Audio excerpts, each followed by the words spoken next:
Sir विविध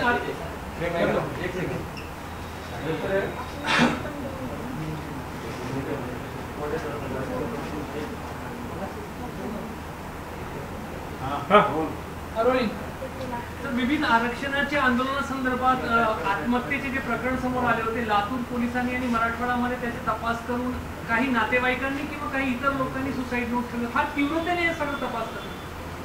नाही, ओबीसीच्या संदर्भातला तपास हा तीव्रतेनेच होणार आहे.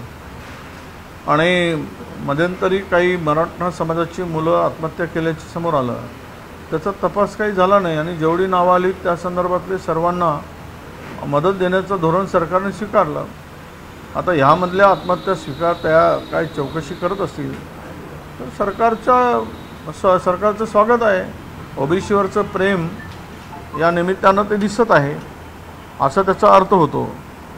आम्ही अनेक मराठा दाखवून ओबीसीच्या तरुणांचा खून केला गेला हा गंभीर आरोप मी करतो आहे. ते पुढे आलं, काही वृत्तपत्रातून आम्ही वाचलं. त्या संदर्भात ते प्रकरण पुढे गेलं नाही. आत्महत्येच्या संदर्भात, मराठा आरक्षणाच्या संदर्भात ओबीसी तरुण गेला त्यालाही मराठा दाखवलं.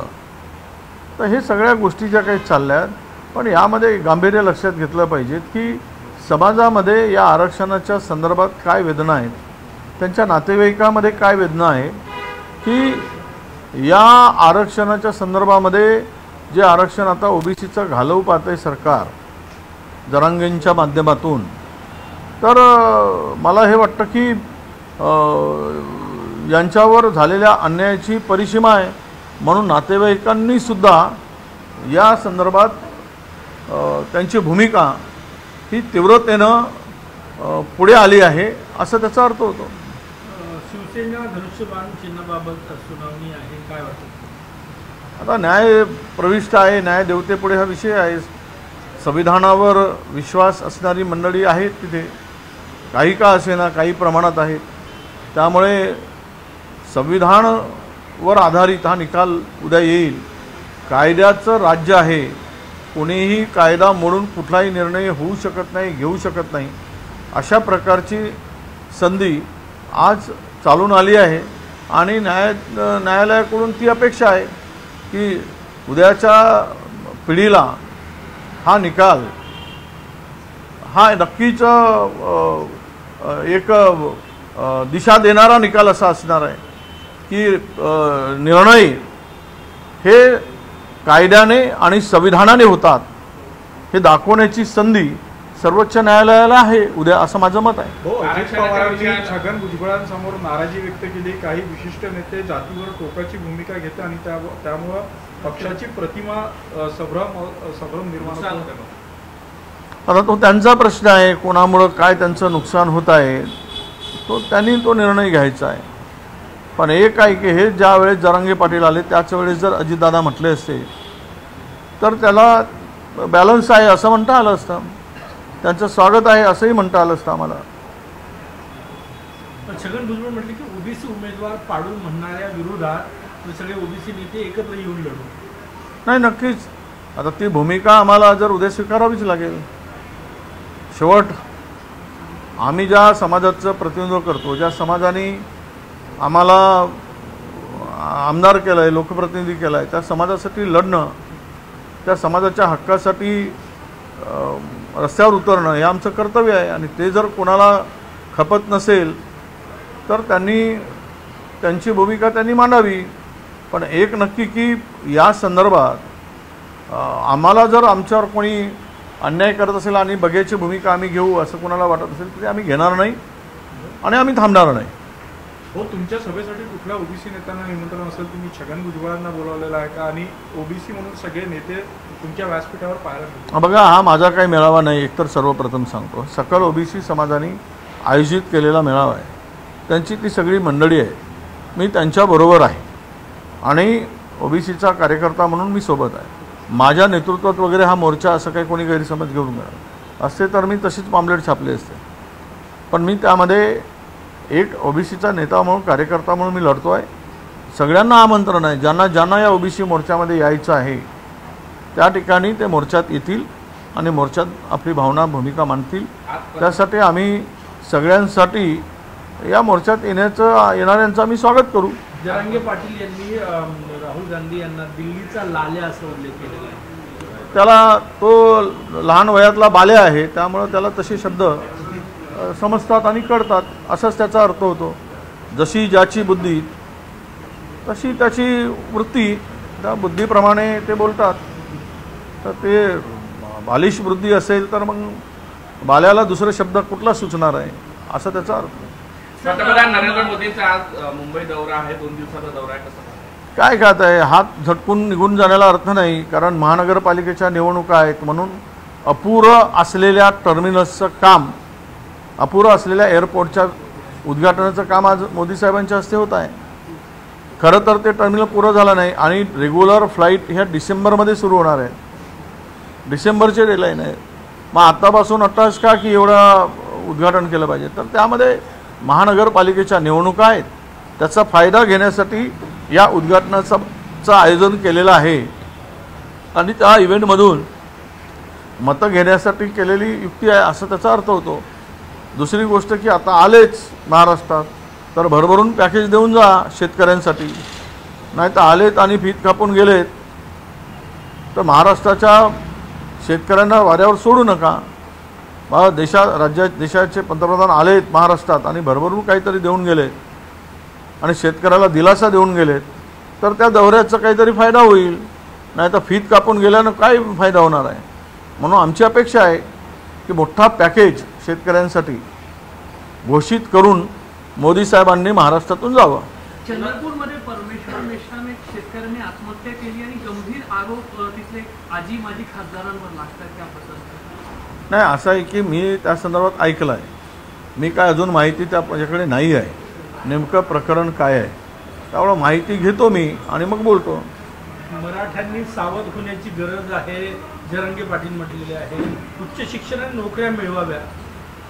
नाही, मिळवलंच पाहिजे ना. प्रत्येक समाजाचा तो अधिकार आहे, तो मिळवलंच पाहिजे. जरांगे म्हणतायत ते बरोबर बोलत आहेत, पण ते यातूनच पाहिजे त्यातूनच पाहिजे नाही. तर तुम्ही स्वतःच्या वेगळं घ्या, मागा आरक्षण सरकारला आणि त्यातून घ्या ना, सगळं घ्या.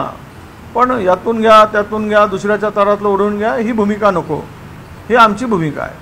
आमच्या ताटातून तुम्ही घेऊ नका. तुमच्या ताटात पुन्हा पाहिजे ते पदार्थ वाढून घ्या, सरकारकडून मागून घ्या आणि पोट भरसपर्यंत जेवा. आमचं काही म्हणणं नाही, पण आमच्या गरीब समाजाच्या ताटातलं काढून त्यांना कुपोषित करू नका, त्यांना मारून टाकू नका, अशी आमची भूमिका आहे. करण्यासाठी भाजपने मायक्रो प्लॅनिंग सुरू केली आहे. शासनाच्या योजना घरोघरी जाऊन ती माहिती देत आहे. काँग्रेसची काय स्थिती आहे? काँग्रेस आले ना आता काय योजना आहे तर दिसतायच आहे. एक फ्लड आला आणि अर्धा नागपूर पाण्याखाली गेला, हजारो लोकांचे घरं उद्ध्वस्त झाले. त्याची काय मायक्रो प्लॅनिंग केली? निवडणुकीसाठी मायक्रो प्लॅनिंग करतात तसं जनतेसाठी करा ना. काय योजना आणल्या तर वाट लावली आहे ना नागपूरची, सगळं दिसते ना. आता एवढ्या मोठ्या संकटात जर सरकार कुठे दिसत नसेल आणि दरवर्षी यामध्ये जनताचं नुकसान होत असेल तर आम्ही पण निवडणुकीच्या तयारीनिशी आहोत, काम करत आहोत. आम्ही आता आरक्षण या सगळ्या बाबी झाल्या, आमची वाटाघाटीच्या काय होणार आहे त्याची चर्चा सुरू आहे. आणि राहिला की भाजप एकटी तयारी करताय, त्यांना तयारी करायची आवश्यकता काय आहे? सत्तेमध्ये आहे. सत्तेमधल्या असलेल्या लोकांना तयारी करायची पाळी काय येते तर ते घाबरले आहेत, त्यामुळे हे तयारी करत आहेत. आम्ही घाबरून नाही, आम्ही बिनधास्त आहोत, आम्ही भिडणारे आहोत. त्यामुळं कुठल्याही निवडणुकीला काँग्रेस तयार आहे. हिंदी में जानना चाहेंगे, आज शिवसेना के चुनाव की धनुष्यबाण पर आज सुनवाई होने वाली है, क्या कहेंगे? देखिए, ये संविधान का सम्मान होना चाहिए और डेमोक्रेसी का यहाँ जिंदा रहना चाहिए, डेमोक्रेसी मजबूत होनी चाहिए. अगर ये निकाल उस पर निर्भर करता है, ये देश किस दिशा में ले जाना है, ये देश को किस विचारों पर खड़ा करना है, कुछ भी कोई भी निर्णय ये कानून के दायरे में और संविधान के दायरे में होना चाहिए. हमारी न्यायालय से यही अपेक्षा है कि ये निर्णय ऐसा ही आएगा जो संविधान का सम्मान होगा और कानून का राज्य देश कानून पे चलता है, ये दिखाने का एक सुनहरा मौका इस माध्यम से जनता के सामने आएगा. तो हम लोग अपेक्षा यही करते हैं कि निर्णय न्यायोचित होगा और संविधान पर आधारित होगा। मध्य प्रदेश में जो कफ सिरप से बच्चों की मौतें हुई उसमें से कुछ बच्चे नागपुर में भी एडमिट है, लेकिन अभी तक मिलावटखोरों पर कार्रवाई की नहीं गई, उनको हिरासत में लिया नहीं गया और विपक्ष मांग कर रहा है कि बुलडोजर कार्रवाई की जाए। ऐसा है, सब चोर लुटेरे सब इकट्ठे होकर काम करेंगे तो लोगों से क्या लेना देना है। तुरंत कार्रवाई होने की आवश्यकता थी, 100% कार्रवाई होने की आवश्यकता थी। जिस तरह से पानी और जो केमिकल का मिलाप करके गंदा तरह से वो सिरप बनाया गया, वो उससे यही होता है कि लोगों से, बच्चों से जान के साथ में खेलने का ये कट था, ये पुनर्नियोजित कट था, ऐसे मैं मानता हूँ। और इतनी निग्लिजेंसी नहीं होती है पैसे कमाने में। किसी के साथ में जीवन के साथ में, जान के साथ में खिलवाड़ करने वालों को फांसी पर चढ़ाना चाहिए और ये जल्दी से जल्दी इनको ढूंढ निकाल कर सबको अभी तक अंदर डालने की, उनके ऊपर केसेस डालने की कार्रवाई शुरू होना चाहिए थी। तो ये लोग जो है अभी इतनी बड़ी घटना होने के बाद में अगर सीरियस नहीं है तो मुझे लगता है कि उनको बचाने की कोशिश क्या सरकार कर रही, क्यों कर रही, ये कोई सरकार के नज़दीकी है क्या जो बचाने की कोशिश करती है। हमेशा आज तक जितने हिंदुस्तान में हादसे हुए, सरकार के साइड में जो भी रहा उनके ऊपर कोई कार्रवाई नहीं हुई, उनको बचाने का काम हुआ। उल्टा सब चोरों को, डाकुओं को, लुटेरों को सबको इकट्ठा करके सत्ता में शामिल करने का काम किया गया। तो इससे स्पष्ट होता है कि इनकी नीयत साफ सुथरी नहीं है, इनके खून में बेईमानी है। कफ सिरप मराठी राहिला, कफ सिरपमुळे 24 बालकांचा मृत्यू झाला। मध्य प्रदेशमधल्या काल जवळपास 14 मुलांचा नागपुरात मृत्यू झाला। उपमुख्यमंत्री काल येऊन गेले, काँग्रेस पक्षाची भूमिका काय? नाही, घटना जरी मध्य प्रदेशातील असली तरी आतापर्यंत एवढ्या कोणाच्या त्या पद्धतीनं ते औषधी तयार केली, ते सिरप तयार केलं, बुरशीजन्य पाणी वापरलं गेलं आणि ते घाणेरड्या याच्यामध्ये ते केमिकल टाकलं गेलं आणि त्याचं सिरप तयार केला। पण यातून जे मुलांचं नुकसान झालं, मुलांचा जीव गेला, आतापर्यंत त्या मध्य प्रदेश सरकारने कडक कारवाई करून आरोपींना आत घालण्याची आवश्यकता होती। पण या सरकारची भूमिका कधीच आरोपी जर जवळचे असले तर वाचवण्याचीच राहिली आहे।